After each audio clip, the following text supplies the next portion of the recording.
जवान कभी वापस लौटकर, ये बोल ही कैसे हैं, बोली का भाव भर जाता है लेकिन शब्दों की बोली का भाव कभी नहीं भरता। एक भिखारी किसी गुड़ की दुकान पर पहुंचता है और बड़े प्यार से कहता है, बाबूजी थोड़ा सा गुड़ दे देंगे। तो वो सेठ अनाप शनाप कहकर उसे भगाने की कोशिश करता है। तो भिखारी बड़े प्यार से कहता है हाथ जोड़ के, बाबूजी आप गुड़ नहीं दे सकते, गुड़ देने में आपका खर्चा होता है, मैं जानता हूँ। क्या गुड़ जैसा बोलने में भी खर्चा होता है? गुड़ नहीं दे सकते, गुड़ जैसा बोल तो सकते हैं। हमारे पास कुछ नहीं है किसी को देने के लिए, क्या दो प्यार हमें बोल भी नहीं है। दरवाजे पर कोई आया है कुछ मांगने के लिए, पहली बात तो मांगता कौन है, उसके बाद नहीं होगा तभी तो वो मांगता है ना, कि भाई थोड़ी देर के लिए मुझे अपनी एक चीज़ दे दोगे क्या। और ये भी सब लोग जानते हैं अच्छी तरह, हर चीज़ हर किसी के पास नहीं हुआ करती होती है। सबको एक दूसरे से, मेरे पास साग काटने की बराती है, आपके पास बेलन रोटी बनने के लिए, है ना। पहले ऐसे तो काम चलता है ना, भाई मेरे पास सीढ़ी है, आपके पास स्टूल है चढ़ने के लिए, मुझे काम पड़ा आपने दे, मुझे काम पड़ा आपने दे दिया, ठीक है। इस तरह से आज वो सारी भावनाएं खत्म हो गई हमारी, इसलिए तो इतने खर्चे हो गए। पहले पैसा भी नहीं था, जीवन इतना बढ़िया चल रहा था, एक ही चीज पूरा मोहल्ला काम कर जाता था, और अब हर घर में चाहिए वो चीज, है ना।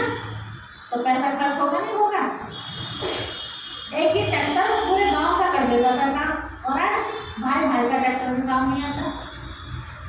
एक छोटी सी बात, ऐसा नया संसार, ऐसा सुंदर संसार फिर से आ जाए, उसके लिए ही शिव बाबा हम बच्चों को पढ़ा रहे हैं। अब ये वही समय चल रहा है, चित्र में देख रहे हैं आगे कुंभकर्ण भाई लेटे हुए हैं। कुंभकर्ण को कैसे जगाया था, रामायण में देखा होगा सबने, कैसे जगाया था, भल्ले मार के और क्या क्या, और हाथी भी चिल्लाए, देखा होगा है ना। नहीं जगा, कैसे जगा था, भोजन की सुन जलेबी अभी आ रही है सीढ़ी पर लटक लटक के, है ना। उठा, पूरा खा भी नहीं पाया, निमंत्रण आ गया कहाँ से, युद्ध के मैदान से, पूरा बेचारा खाया भी नहीं, वहां गया वापस आए वहीं मौत के घाट उतर गए। आज के मनुष्य की भी क्या हालत है, सेम कुंभकर्ण जैसी, सबकी नहीं, जागृत। एक वो देख रहे हैं ब्रह्मा कुमारी बहन कान में ज्ञानामृत डाल रही है और वो दूसरे कान से बाहर निकाल रहा है। तो आज ज्यादातर संख्या में क्या मिलती है, कहीं ज्ञान की बातें आप सुनाओ, इधर से सुनेंगे और उधर से साथ के साथ निकालो। तो कहानी सुनाई थी ना पहले भी, 500 रुपये वाली गुड़िया, 100 रुपये वाली गुड़िया, किसी तरह सुनी थी, आज क्या करेंगे, नहीं थे। चलिए फिर मौका मिलेगा फिर सुनाएंगे। परमात्मा पिता अब आके हम बच्चों को अज्ञानता रूपी नींद से जगा रहे हैं। ये साइड में दिखाया, देख रहे पृथ्वी, उसको ऑक्सीजन दिया जा रहा है। जब कोई भी व्यक्ति अंतिम श्वासों पर होता है उसे क्या दिया जाता है, ऑक्सीजन। और ऑक्सीजन का सिलेंडर समाप्त हो जाए तो उसके लिए मौत तैयार हो जाए। तो वर्तमान समय ये सृष्टि भी अंतिम श्वास ले रही है। इस सृष्टि को परमात्मा पिता शिव बाबा ज्ञान योग का ऑक्सीजन दे रहे हैं, इसीलिए ये दुनिया थमी हुई है। जिस दिन परमात्मा पिता का कार्य पूरा हो जाएगा ये दुनिया समाप्त हो जाएगी और दोबारा से नई दुनिया आएगी। और दुनिया खत्म हो जाए उससे पहले हम अपनी बुराइयों को खत्म कर दें, तभी हम उस अच्छी दुनिया में प्रवेश कर सकेंगे। ऊपर आप देख रहे हैं साधु जी बैठे हुए हैं, एक राक्षस अधर्म दिखाया है, पूरी पृथ्वी को लिए बैठा है। किसमें जला रहा है, आग में जला रहा है। कौन सी आग में जला रहा है, काम, क्रोध, लोभ, मोह, अहंकार की। इस पृथ्वी में रहने वाला, हम सब पृथ्वी में पाठ बजा रहे, इस पृथ्वी पर हर मानव रहने वाला विकारों की आग में जलता है। मनुष्य चिता की आग में एक बार जलता है, लेकिन चिंता की आग में हर पल जलता है। आग भी कई प्रकार की होती है। आज लोगों के अंदर ईर्ष्या की आग, काम की आग, क्रोध की आग, नफरत की आग, घृणा की, ये सब क्या है? ये आग किसे जला रही हो? आत्मा के अंदर जो अच्छाइयाँ हैं उसको। ये वाली जो आग है, जो खाना बनाते, ये वाली आग बाहरी चीज को जलाती है, लेकिन ये विकारों रूपी आग अंदर की शक्तियों को जलाती है। तो परमात्मा पिता हम बच्चों को ये बता रहे हैं। तो कल भाई जी ने बताया था ना, परसों भी भाई जी ने बताया होगा, समय कौन सा चल रहा है। वो कहते हैं कलयुग का तो पहला चरण, लेकिन शिव बाबा ने बताया और हम सब देख भी रहे हैं, कलयुग का पहला चरण नहीं है, अंतिमवा चरण है। कैसे? एक उदाहरण देखिए, आपके सामने कोई बच्चा 10 साल का हो गया, उसका इतिहास लिख दिया जाए कि बच्चा 10 साल का है, और उस इतिहास को रोज हम पढ़ने पढ़े और ये लाइन रोज पढ़ी जाए कि ये हिमांशु बच्चा 10 साल का है। पढ़ते पढ़ते आपको 10 साल हो जाए, हिमांशु 10 साल का रहेगा, कितने साल का हो जाएगा? अब पढ़ते पढ़ते आपको 20 साल हो गए, हिमांशु 10 साल का रहेगा, 40 का हो चुका है। थोड़ा विचार तो करिए, वो शास्त्र कब लिखे गए थे? उस समय कहा था कलयुग अभी बच्चा है, लेकिन वही अक्षर आज भी हर बार। अब ये किताब है, अब इसकी 2 कॉपी में बनाओ, इसमें जो भी लिखा हुआ है इसकी फोटो कॉपी निकालो, तो अक्षर चेंज होंगे, चेंज करने पड़ेंगे ना। तो ऐसे उन शास्त्रों का क्या हो रहा है? बार बार वो पुरानी होगी किताब, मैं इसको दोबारा से नहीं बनवाऊंगी, अक्षर चेंज नहीं की, वो ऐसे ही है। तो उसमें तो ये लिखा रहेगा ना, आज से 100 साल के बाद भी आप पढ़ोगे तो भी क्या पढ़ोगे? कलयुग अभी बच्चे। दूसरी बात जो भाई जी ने ध्यान करवाया था कि आप लिखत को मानेंगे या प्रैक्टिकल को मानेंगे? प्रैक्टिकल को मानेंगे ना। एक छोटी सी बात सुना के मैं ऐड करती हूँ। कल भाई जी ने बताए थे 5 लक्षण, कन्या वर मांगेगी, अनाज, उन्होंने अलग भाषा बताया, मैं बताती हूँ। बहुत सारे अंतिम लक्षण हैं जो मैंने सुने हैं और आज प्रैक्टिकल भी देख रहे हैं। कन्या वर मांगेगी मतलब मन पसंदी, पसंदी क्या है? सौभाग्य कहना नहीं चाहिए, शर्म आती। पहले क्या होता था? कन्या को पता भी नहीं होता था कि मेरा विवाह कहाँ होने वाला, फोटो तक भी नहीं दिखाते। और आज क्या हो रहा है? सब। उस समय कहा था जब ऐसे लक्षण आने लगे तो समझ जाना कि कलयुग बिल्कुल अंतिम चरम सीमा पर पहुंच चुका है। दूसरा भाई जी ने बताया था गाय रिश्ता खाएगी, जिसे हम सनातन धर्म में कितना पूछते थे, पहली रोटी हम गाय को। आज अपने खेतों में से भी बना देते हैं, रोटी तो बहुत दूर की है, बेचारी कहाँ आती है? रिश्ता मतलब गर्भवती गाय रिश्ता खाए। अनाज पुड़ियों में मिलेगा, मतलब महंगाई इतनी आसमान को छू लेगी। देख रहे हैं कितनी महंगाई है, सोचना पड़ता है ले लेना। चलो हम तो इसी से विचार करें।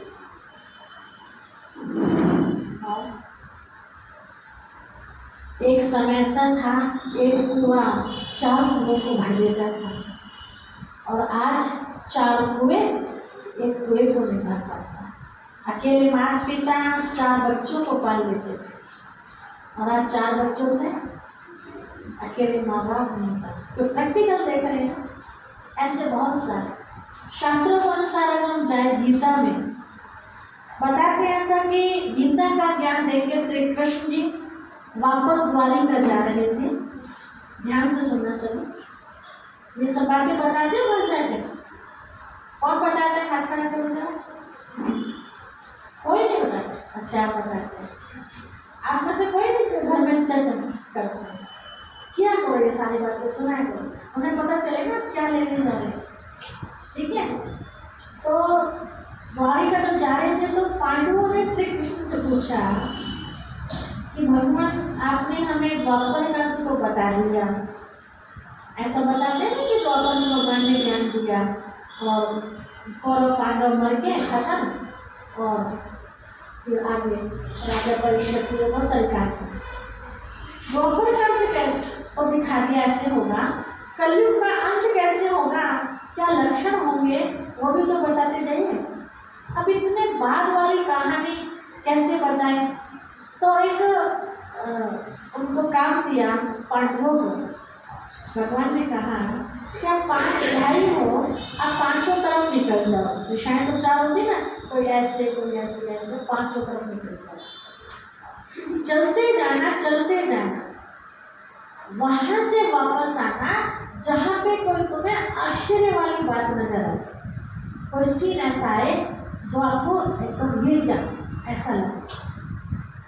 कहा ठीक है, 5 भाई निकल गए, वापस लौटे और हर एक ने ऐसे ऐसे सीन बताए कि सुन के कान खड़े हो गए। तो भगवान ने कहा जब ऐसा दिखने लगे ना दुनिया में तो समझ जाना कि कलयुग अंत आ चुका है। वो क्या सीन है सुनिए। युधिष्ठिर ने बताया कि प्रभु सामने से कोई 2 सूंड वाला हाथी आ रहा है। हाथी तो सबने देखा ना, कितने सूंड होते हैं? 1। उन्होंने क्या देखा? 2। अर्जुन से पूछा, अर्जुन ने कहा प्रभु एक बहुत सुंदर पक्षी था, उसके पंखों पर बहुत अच्छी अच्छी ज्ञान की बातें लिखी हुई थी, लेकिन उसकी चोंच में मांस कट गया। अब ये भी बड़ी अजीब सी घटना है, इतनी अच्छी ज्ञान की बातें और खा क्या रहा है। भीम ने बताया प्रभु एक गाय अपनी बछिया का दूध पी रही थी। लेकिन उल्टा हो गया, बछिया को पीना चाहिए ना गाय माता का। नकुल ने कहा प्रभु एक ही लाइन में 3 कुएं थे, एक कुएं का पानी दूसरे में जाके तीसरे में जा रहा था, जो पड़ोसी था वो सूखा, दूर दूर कनेक्शन था। सहदेव ने कहा प्रभु मैंने जो देखा एक बहुत ऊंचा पहाड़ का टीला था, उसमें से एक छोटा सा कंकर लुढ़कता लुढ़कता लुढ़कता नीचे आ रहा था। बड़े बड़े वृक्ष भी पड़े बीच में, उनसे भी नहीं रुका, आते आते आते नीचे से कुछ थोड़ा सा ऊपर एक तिनके के सहारे पर वो रुके। तो मेरे मन में ये प्रश्न खड़ा है, ये यहाँ तिनके के सहारे पे कैसे रुका? इतने बड़े बड़े वृक्षों से नहीं रुक पाया। तो कहा जब ये नजारे देखो ना संसार में तो समझ जाना क्या आ गया है, कलयुग का अंत है। अभी बातें समझ से बाहर थी, तो पूछा प्रभु इसका मतलब तो बता दीजिए क्या है। अब मतलब समझिए आप, 2 सूंड वाला हाथी जो दिखाया है वो क्या था? वो हाथी वो पशु नहीं था, वो इंसान के रूप। जो बड़े लोग होते हैं ना पृथ्वी पर, उनको महारथी कहते हैं। जैसे आपने महाभारत में भी देखा होगा, एक अश्वत्थामा नाम का हाथी भी था और गुरु द्रोणाचार्य का पुत्र भी था। तो अश्वत्थामा नाम हाथी का भी था। देखो कमल की बात। तो बताया कि उस समय जो पोस्ट पर होंगे ना लोग, अधिकारी होंगे, तो महारथी होंगे, बड़े होंगे, और 2 सूंड वाले होंगे। 2 सूंड वाले मतलब 2 तरफ का खाने वाले। सरकारी नौकरी तो फिक्स है उनकी, आज हम और आप उस काम करवाने लगे तो करते, उधर से तो खा ही रहे हैं और पब्लिक से अलग खा रहे हैं। अगर हम रिश्वत नहीं देते तो फाइल हमारी दबेगी, तो पता नहीं कब की कब की हमारी भी मजबूरी में जाती है जल्दी करते। ठीक है, ये प्रैक्टिकल हो रहा है या नहीं हो रहा है? दूसरा अर्जुन वाली बात है, पक्षी बहुत सुंदर, ज्ञान की अच्छी अच्छी बातें, और मुंह में क्या था? मांस कटुक। तो बताया कि उस समय बहुत ज्ञानी लोग मिलेंगे आपको, एक से एक वो सुनाते रहो और आप सुनते रहो, आनंद मिलता रहेगा। लेकिन जब आप उनकी प्रैक्टिकल लाइफ में उतरेंगे, थोड़ा उनका संग करेंगे, तो आपको पता चलेगा उनका खान पीन कैसा है, उनका रहन सहन कैसा है, उनका व्यवहार कैसा है। लेक्चर तो कोई नहीं करते, प्रैक्टिकल जीवन में क्या है। आज आप देखते हैं सबसे पवित्र जगह किसको मानी जाती है? मंदिर, शिवालय कहते हैं लोग, है ना। उस पवित्र जगह पे कोई भी पवित्र कर्म तो छोड़ो, वो सोच भी नहीं सकते। महापाप मंदिर में अगर किसी के लिए गलत सोच भी नहीं। आज मंदिरों में क्या हो रहा है? मंदिर के आर्थ से दूसरी पवित्र जगह आश्रमों को मानते थे कि आश्रम पवित्र जगह होती है जहाँ गुरु महाराज रहते हैं, शिक्षा देते हैं, परिवार को चलाने के लिए। ये सब आज का आश्रम सब जगह हमें बताने की जरूरत है। ज्ञान कितना अच्छा दे रहे हैं और प्रैक्टिकल भी क्या हो रहा है, खान पीन कैसा हो रहा है। दूसरों के लिए कि गांजा नहीं पीना चाहिए, सिगरेट नहीं पीनी चाहिए, दारू नहीं पीनी। दूरों को जाके देखा आपने कभी? दूर मत जाइए, मंदिर के जो पुजारी है आपका उसी को देख लीजिए, बीड़ी नहीं पीता मंदिर में बैठ के। दूसरों की लगाव है कि मंदिर में बीड़ी नहीं पीनी चाहिए और खुद वहीं रहता है, वहीं सारे काम करता है। तो क्या कहेंगे इसे? एक ब्राह्मण को देख लीजिए, घर घर कथा करता है, कितनी अच्छी बातें सुनाता है। ब्राह्मण भी मीट खाते हैं। कभी मानते थे कि ब्राह्मण धरती पर देवता होता है, देवताओं से भी पहले किसे पूछते हैं? ब्राह्मण। अब ब्राह्मण भी दारू पी रहा है, अब इसे क्या कहेंगे? शर्म आती है सुनते। ब्राह्मण तो सबसे बड़ा ज्ञानी मानते थे लोग। ब्राह्मण मीट की दुकान पर भी खड़े रहते थे। प्रैक्टिकल है। तीसरा, गाय अपनी बछिया का दूध पी रही थी। मतलब पहले जमाने में आप देखते थे, सुनते थे, बेटी हमने विदा कर दी, जो भी हमसे बनता था दान में हमने दे दिया। कभी उसके घर जाना पड़ गया मजबूरी में भी, तो उसके घर का पानी पीना भी बोझ महसूस करते। और आज क्या हो रहा? बेटियों की कमाई था, बेटियों की कमाई से घर चल रहा है। कितने तो बेटियों को बेच भी देते हैं, एक जगह पर सुना भी, धंधा करते हैं बेटियों के। जिसे बहुत कल नहीं कहेंगे तो क्या करें? बेटी को देरी माना जाए, जितना दिया जाए उतना कम है, जितना दिया जाए उतना कम है। आज भी पुराने लोग मानते हैं पहली फसल भी पहले बेटी के ध्यान बोलते होता है, ध्यान के नाम पर निकालो, आप तो ध्यान से मिल जाएगा। कितना परिवर्तन है। 3 कुएं क्या था वो? पहले लोग अपने घर को, मम्मी हो, पापा हो, दादा दादी हो, बच्चे हो, पत्नी हो, सबको एक साथ लेते थे। पहले परिवार का दुख महसूस करते थे, अपना दुख भूल जाते थे। और आज क्या है? परिवार में चाहे चूल्हा चढ़े या ना चढ़े, लेकिन बाहर जो फ्रेंड सर्किल है ना, उसको जान देने के लिए तैयार है। कितने घरों में ऐसा होता है?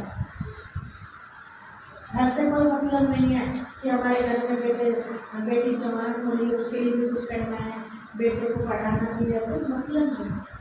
बस अपनी जो यारी है ना वो निभानी। मतलब एक कुआं दूसरे कुएं में जाके कहाँ जा रहा है पानी? पास वाले से कोई लेंगे। और 5वीं बात, वो जो कल को लुढ़कता हुआ आ रहा था ऊपर से, वो क्या था? शिव बाबा ने जब ये दुनिया बनाई थी, ये पृथ्वी, तो कितनी सुंदर थी। तो हम गीत में सुनते हैं ना, जहाँ डाल डाल पर सोने की चिड़िया करती थी रंग बसेरा, ये भारत देश में। आप कह सकते हैं करती थी शब्द आ गया, करती है ये माना बीत गया उस समय। चाहते हैं सभी दोबारा सब आ जाए सब? कौन चाहता है आपका रखना? सब चाहते हैं, ऐसे बुढ़ा प्लेस में रहते हैं। कौन लाएगा? हम सब मिल जाएंगे। किसी बुराई में किसी को घेर भी लिया, हमें पता है कि शैतान ने उसको घेर लिया, तो उसको छोड़ दे ऐसे? हमारे परिवार में से है, अगर कोई दुश्मन या कैसे जब जान हमारे परिवार में से किसी को लेकर चला गया, जो उसके भगा के कुछ ला के कैसे, तो कहें चलो जाने को मारने को क्या फर्क पड़ रहा है, ये ठीक है? या दुश्मन से बचाना चाहिए उसे कैसे भी करके, या दिल से निकाल देना चाहिए, उसे बचाना चाहिए। क्यों? क्योंकि वो तो उस शैतान के कब्जे में है ना, उसे तो होश है नहीं, वो तो बेचारा वैसे बेहोश हुआ पड़ा है। हमें बचाना चाहिए कैसे भी, तो उसके लिए क्या चाहिए कि हमारा एक दूसरे के लिए सहयोग चाहिए। वो जो पृथ्वी दिखाएगा, पृथ्वी जो करती वो पृथ्वी आ रही थी, लड़ती सत्य से त्रेता में, फिर द्वापर में आगे कलयुग में भी पृथ्वी, कलयुग में भी कहाँ पे टिक गई? एक तिनके के सहारे पर। वो तिनका क्या? वो तिनका है परमात्मा पिता का कार्य धरती पर चल रहा है, इसलिए टिकी। में दूसरा, अभी भी समाज के अंदर कोई ऐसी महान आत्माएं हैं धरती पर जिनके बल से ये पृथ्वी टिकी हुई है। जिस दिन में महान आत्माएं भी चली जाएंगी, उस दिन देखना आप क्या होने वाला है। कहीं तो देख भी रहे हैं क्या हो रहा है, कहीं वो बह रहे रोड पर के रोड पे आ रहे, बारिश में देखो वहाँ बादल फट जाएंगे, तो उनके लिए तो अभी कलयुग खत्म हो गया ना, विनाश हो गया, उनके लिए तो यहाँ भी आ सकता है, उदाहरण के ध्यान रखना। आपको पता है वो तेली बांध का जो बांध है वो, उसमें बहुत सारी वो आ चुकी है, पेड़ी सुनते रहते हैं। जिस दिन वो फटेगा, लावड़ में कितना पानी होगा पता है आपको? बाबूजी कितना पानी होगा? 10 फुट, 36 फुट, 36 फुट होगा, 36 फुट। 12 फुट कितना? 36। ठीक है, चलो हम सोचा तो छत पर चढ़ जाएंगे जी। चढ़ गए छत पर, मान लिया राशन पानी हमारा कहाँ है? नीचे।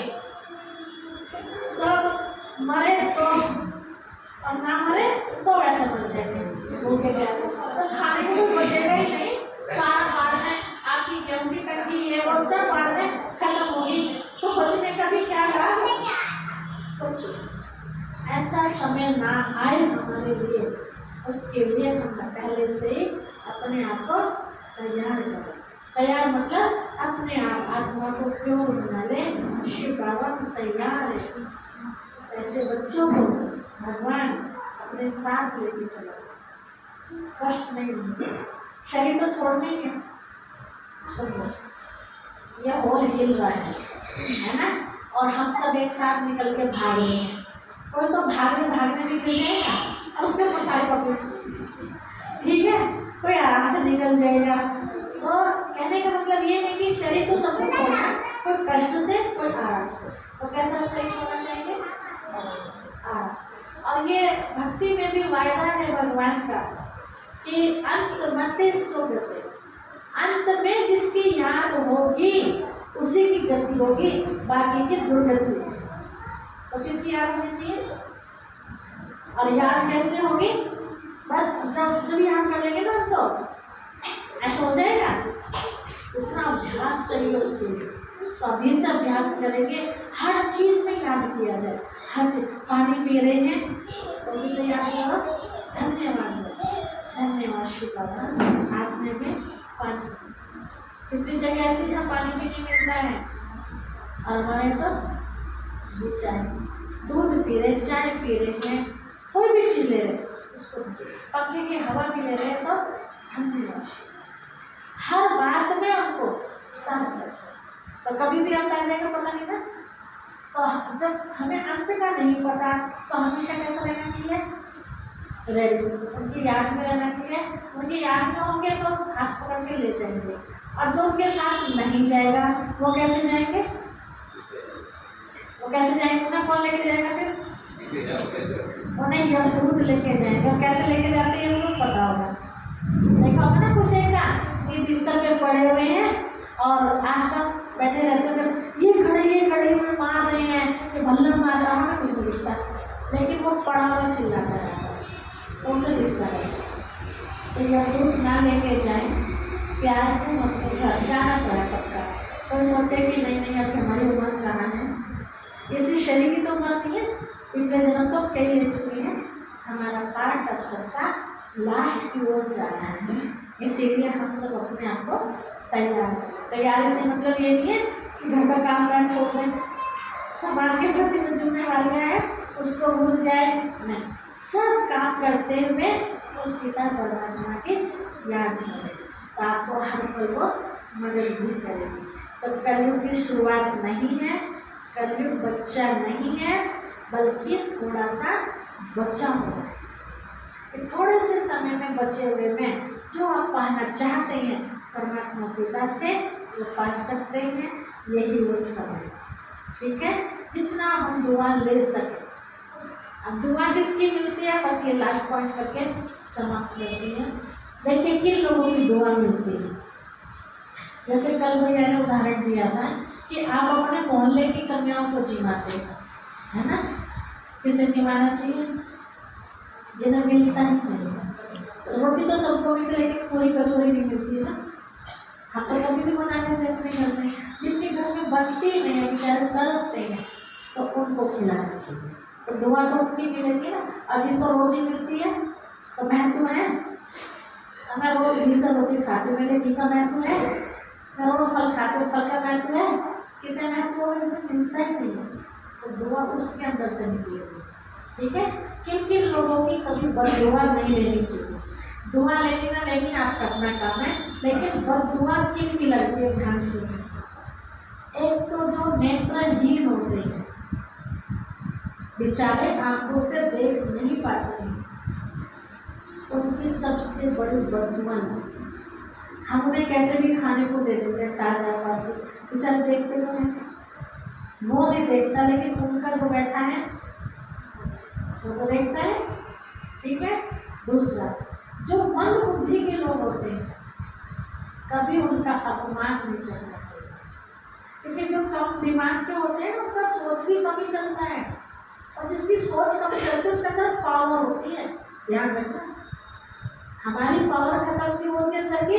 जितना ज़्यादा हम सोचते हैं ना, तो हमारे अंदर क्या हो ना कि वो दिमाग से काम कर थक जाते हैं, इतनी वीकनेस महसूस होती है। और जिसको माइंड का हो तो मस्त रहते हैं, मेरा भी कई बार सिर पर दर्द होता है, ठीक है। और जिनको कोई सोचने का काम ही नहीं, वो कभी कहते हैं कि मेरे सिर में दर्द हो रहा है, अंदर पावर होती है। तीसरा, बड़े बुजुर्ग जो हाथों सब कमाने लायक नहीं रहे, अब तक उन्होंने हमारे लिए कमाया था, जाएंगे शरीर छोड़ के तो पड़ोसी को देके जाएंगे, किसके पास रहेगा वो सब? किसके पास रहेगा? हमारे पास है ना। तो कभी भी जो कमा नहीं सकते, घर में खाना बनाने में भी असमर्थ है, तो उनको प्यार से लोग भले भी कुछ भी कहते हैं, थोड़ी देर के लिए बहरे भी तो बन सकते हैं, नहीं बन सकते, बहरा बनना पड़ेगा, ठीक है। बहरा बनने में बहुत सारे फायदे हैं, कल सुना भी आज नहीं, कितने याद दिला देना बहरे बनने से क्या फायदा है, ठीक है। तो कभी भी, और छोटे बच्चों का जो बिल्कुल नादान होते हैं ना बच्चे, हम उन्हें कैसे भी फटकार देते हैं, डांट देते हैं, बेइज्जती कर देते हैं, आत्मा तो उनके अंदर भी है ना। कभी भी छोटे बच्चों का अपमान ना किया जाए। ये पिछले जन्म में हो सके हमारे दादाजी हो और आज भतीजा बन के आ गया, ये भी तो हो सकता है। तो कभी भी किसी का, हम सब बराबर है, शरीर की उम्र छोटी बड़ी है, लेकिन आत्मा की कोई उम्र नहीं है, ठीक है। और जहाँ से हमें शिक्षा मिल रही है, एक अच्छी दिशा मिल रही है, कभी उनका अपमान न करें। कहीं शंका है तो पूछ लिया जाए, सबके सामने नहीं, अकेले में पूछ लो, जी हमने आपके बारे में ऐसा सुना है, ये बात कहाँ तक सच है, ध्यान रखना। मेरा प्रैक्टिकल अनुभव नहीं, मैं अपना बता रहा, भी की, सबने की गलती, कोई ऐसा नहीं जिससे गलती नहीं होती। किसी से गलती कैसी होती है, किसी से कैसी होती है, गलतियों में अलग अलग वैरायटी होती है। ठीक है, मैंने गलती की, मैंने माफी मांगी, तो खेल खत्म ना। लेकिन बार बार उसको दोहराते रहे, उसको दोहराते रहे, उसको दोहराते रहे, तो ये सही है। एक चोर ने चोरी की, अब उसने प्रतिज्ञा कर ली कि जी मैं आज के बाद चोरी नहीं करने का। ठीक है, प्रतिज्ञा करने तो खेल खत्म ना। लेकिन वो अरे ये तो बड़ा बड़ा चोर है, बच के रहिए इससे, उसने प्रतिज्ञा भी कर ली बेचारे ने, और फिर भी हम उसको सबके सामने क्या कह रहे हैं, तो वो ना चोर होगा ना तो बच जाए। ठीक है, ऐसी गलती कभी नहीं। तो जहाँ से हमें कहीं किसी के प्रति कोई शंका लगती है तो हम डायरेक्ट उससे बात करें, सच्चाई तो उसी से पता चलेगी ना। मैं आपके बारे में कुछ भी उड़ाती रहूँ, सच्चाई नहीं से पता चलेगी। ठीक है, अगर मेरी वजह से किसी के आंख में फालतू में आंसू आया, समझ लो मेरा क्या होगा। मेरा कोई आंसू पोंछने वाला भी नहीं है। आंसू दूंगी तो क्या मिलेगा, आंसू मिलेगा। मेरे साथ बहुत जगह हो चुका है ऐसा, जिन्होंने फजूल में मेरी आंखों में आंसू दिए हैं ना, मेरी बिना गलती के, ऊपर वाले ने बख्शा नहीं उन्हें। बहुत सारे उदाहरण ऐसे हैं। इसलिए मैं कहती हूँ आप सबको कि कभी भी अगर किसी की कोई बुराई सुन भी लेते हैं ना हम, तो सब फैलाएं ना। ठीक है, क्या होगा बता, चर्चाएं, हम क्या फैला रहे, खिचड़ा फैला रहे ना, उसकी बात में कोई अच्छाई भी तो होगी ना, उस अच्छाई को क्यों नहीं फैलाते हैं। तो यहाँ ये पाठ पढ़े ना कि हमें अच्छाइयों का वर्णन करना है समाज के अंदर, ना कि किसी की बुराई करना है। बुराई का वर्णन करेंगे तो हमारे अंदर क्या आएगी, अच्छाई का करेंगे तो क्या चाहते हैं, अच्छाई को चाहते हैं। ठीक है, तो कल और बहुत सारी बातें सुनाएंगे आपको, टाइम पर आएंगे तो। अच्छा, लाइफ टाइम क्या रखें, 6:30 बजे तो